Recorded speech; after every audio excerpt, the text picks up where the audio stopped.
কেউ নেই, চল। আমি আর পারবো না।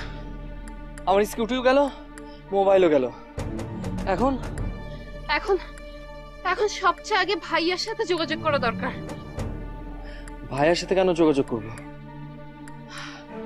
আমি আমি আসলে সকালে ফাইলটা খুলে দেখেছিলাম, দেখি যে ওখানে আমাদের কফি শপের মানে ভাইয়ার দোকান বিক্রির চুক্তিনামা। কি বলিস? হ্যাঁ, আমার মনে হয় হাসান হয়তো কোনোভাবে ভাইয়ার দোকানটা বিক্রি করতে চেয়েছিল, আর সে কারণে সেটার জন্য সে আমাকে ব্যবহার করছিল। কি বলছিস তুই এসব? হ্যাঁ, এখন আমরা তো কোনোভাবে পালিয়ে চলে এলাম, কিন্তু ওই লোকটা যদি ভাইয়ার সরাসরি ভাইয়ার কোনো ক্ষতি করে বসে, তাহলে তুই বল, ভাইয়াকে জানানো উচিত না? উচিত তো বটে, কিন্তু জানাবি কিভাবে? আচ্ছা, ভাইয়ের দোকানে যাবি?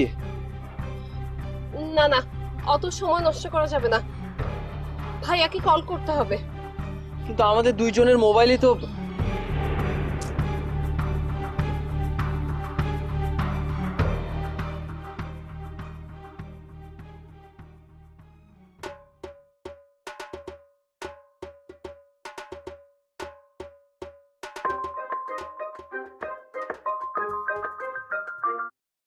হ্যালো হ্যালো হ্যালো ভাইয়া, ভাই ভাই আমি তানি। তানিম, তুই ঠিক আছিস তো? ওরা তোকে ছেড়ে দিয়েছে? ছেড়ে? আমি আমি ঠিক আছে, কিন্তু ছেড়ে দিয়েছে তুমি কেমন করে জানলে ওরা আমাদের আটকে রেখেছিল? সেসব কথা পরে হবে, আগে বল তুই ঠিক আছিস তো?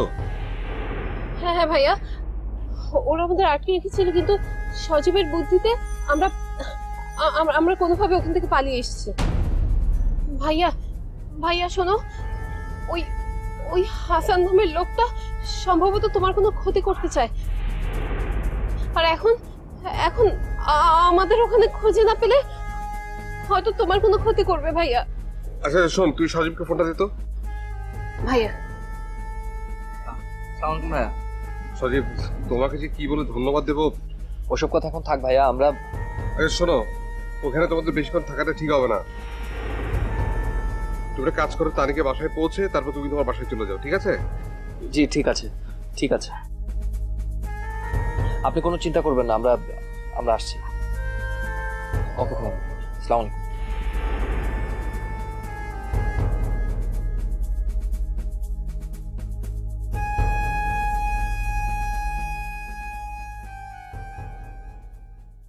বস, এই আমি তোদের লালন পালন করি এই সবের জন্যে?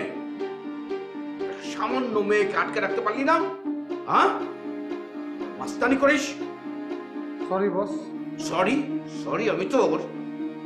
শোন, বেশি দূর পালাতে পারবে না, যেভাবে পারিস ওকে খুঁজে বের করতে হবে। কর। জি বস। এই চল।